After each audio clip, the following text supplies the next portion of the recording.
Hello and welcome back to the channel. Today I'm doing a comparison video for you between two pairs of the New Balance Protection Pack Rain Cloud colorway.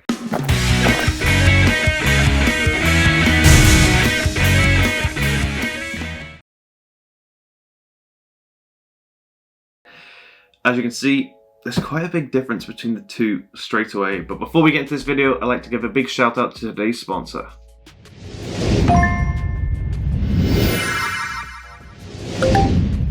Legitmark is the standard for sneaker authentication and is the safest and most reliable place to get your sneakers authenticated. And they now have New Balance on the platform. So if you've got a pair of New Balance at home and want to get them authenticated, click the link in my description and they'll do it for you. So we'll get straight into the video now.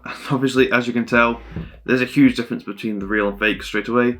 The retail one comes with a box and the fake one that was sent to me does not. There was no box for these at all. So we'll take a look at the shoes, but straight away that's a difference. But I'll give you some close-up shots of the box and what to look for on the box label itself for the retail pair. So here is a close-up of the box label itself. I got these in my true to size UK 9, which is a 43 European size, and it's a USA 9.5. So just look out for these details on the label. It also does have the store sticker at the top where these were priced at £130. Kind of crazy to think that, as the resale on these is incredibly high now.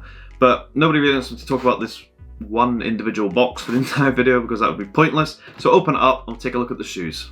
So the pair on my right here is the retail pair and the pair on my left here is the fake one. And I'll just be going through some of the differences and what to look for if you're trying to purchase the retail pair. So the first difference I'm going to show you is the New Balance logo embroidered at the bottom of the tongue area.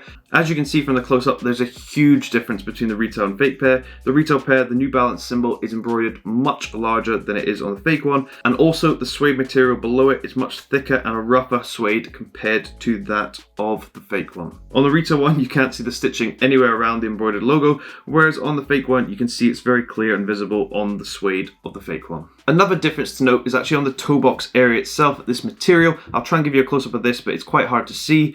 Hopefully the close-up shows you that there's a difference in the pattern and the way that this is actually put together on the shoe from the retail to fake. Also, the color differences are quite easy to see in studio lighting. The fake one is a much darker grey than the actual retail one. The retail one is closer to the suede around the edge. If we take a look at this material going around the toe box area, we can see differences here once again. If I give you a close-up of this, you can see from the stitching, it's more visible on the fake pair once again compared to the retail pair. If I show you a close-up of the side of the shoe and where it has that massive New Balance logo on the side of the shoe, you can see it has white embroidered stitching going all the way around. Take a closer look at the fake one and we can see differences here. On the fake one, you can see it's a messy stitching going around the New Balance symbol, whereas on the retail one, it's so cleanly well done. The quality on these is very, very high. And in my opinion, it's probably one of the best New Balances ever to release. This is a lovely shoe. Now if I spin the shoe around to the back and we take a look at the heel, we can see it has this yellow part of the shoe. In my opinion, this is the worst part of the shoe. I really wish they didn't have this, but there are differences to note between the retail and fake. So I'll show you from the close-up here. As you can see from the close-up here, the retail one is a much brighter yellow than that of the fake one. The fake one is much lighter and not as clear yellow as on the retail pair. Also, if you look at the suede material below that yellow patch, you can see there's a clear difference in color, with the fake one being much darker than the retail one. Like I said on the outer side, if you look at the inner side on this New Balance logo here, you can see difference once again. That embroidery around the outer side is very messy on the fake compared to the retail, so do look closely at these two New Balance symbols on the outer and inner sides of the shoe if you have your pair in hand. If we take a look at the outside here and we look at the model number where it's 2002R, we can see differences between the retail and fake. So from the close-up, you can see that on the retail one, this text is printed very cleanly and it's very clear to see what model number it is. Whereas if we look at the fake one, it just doesn't have that clear text print. And as you can see, the R is not as bold as it is on the retail pair. Spinning the shoe upside down and taking a look at the tread on the bottom, there really isn't much difference at all. I would say the color difference on the fake one is a much darker tread than on the retail one, but that looks like it's just because it's got this almost white paint coating on the top, but it has it on both. But the underlying black tread on the fake pair is much darker than it is on the retail one. On the retail one, it's more of a gray look, whereas on the fake one, it is a pure black sole covered in that white dusted paint. Also, if we look at the middle of the sole here, we can see this symbol which says stability. If I give you a close-up of this, you can see differences in the color. On the retail one, it's a much darker color than it is on the fake one. One weird but funny thing I've noticed on the bottom of the shoe is if you look at the back heel part of this shoe, it says endurance on the retail one with the N being from the New Balance symbol. Whereas if you look at the fake one, it says endurance but spelt incorrectly. So just look out for these small details if you are trying to authenticate your pair. So now we're going to take a look inside the shoe. So this is where the differences start to get a bit weird as well. So on the retail one, as you would expect on most shoes, I can't get it out.